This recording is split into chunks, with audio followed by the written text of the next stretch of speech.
Welcome to Study Kendra. Today we will talk about Class 12th Chapter 1, The End of Bipolarity. The USA and USSR were the two leading nations in the 20th century. After World War II, the two countries became global powerhouses. Thus, began the Cold War. And once the USSR dissolved, it was the end of bipolarity. Don't forget to like, comment, share, and subscribe.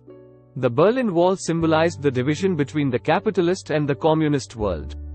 Built in 1961 to separate East Berlin from West Berlin, this more than 150-kilometer-long wall stood for 28 years and was finally broken by the people on the 9th of November 1989. Let's know what was the Soviet system?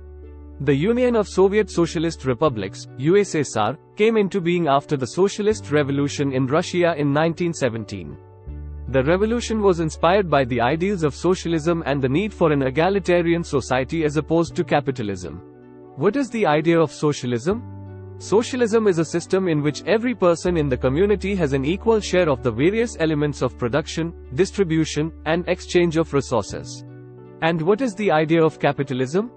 The economic system where the factors of production such as capital goods, labor, natural resources, and entrepreneurship are controlled and regulated by private businesses.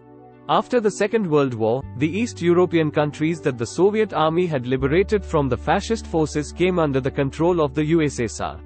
There was a change in the economic and political system of the USSR. Then the Soviet economy became more developed than the rest of the world except the US. However, the Soviet system became very bureaucratic and authoritarian. It made life very difficult for its citizens. Gorbachev and the disintegration of the USSR. Mikhail Gorbachev, who had become General Secretary of the Communist Party of the Soviet Union in 1985, sought to reform the system. He introduced economic and political reform policies of perestroika and glasnost. But later his policies were criticized.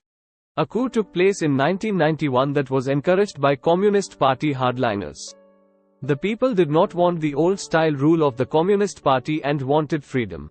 Russia, Ukraine and Belarus, the three major republics of the USSR, declared in December 1991 that the Soviet Union was disintegrated. Capitalism and democracy were adopted as the basis for the post-Soviet republics.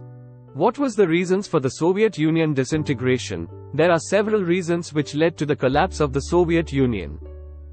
Internal weaknesses of Soviet political and economic institutions failed to meet the aspirations of the people. The economy of the Soviet Union became stagnant. The Soviet economy used much of its resources in maintaining a nuclear and military arsenal. The Soviet Union too became stagnant due to rampant corruption, the unwillingness to allow more openness in government, and the centralization of authority in a vast land. A section of society was not happy with the reforms of Gorbachev. It was believed that the reforms introduced by Gorbachev were at a very slow pace. Another reason for the collapse of USSR was the rise of nationalism and the desire for sovereignty within various republics including Russia and the Baltic republics. In the arms race, the Soviet Union managed to match the US from time to time, but at great cost. We will continue to further topics such as consequences of disintegration, shock therapy in post-communist regimes, India and post-communist countries. So till then stay tuned with us and keep learning. And wait for the part 2. Thanks for watching. If you find this video helpful and informative, please share and hit the subscribe button.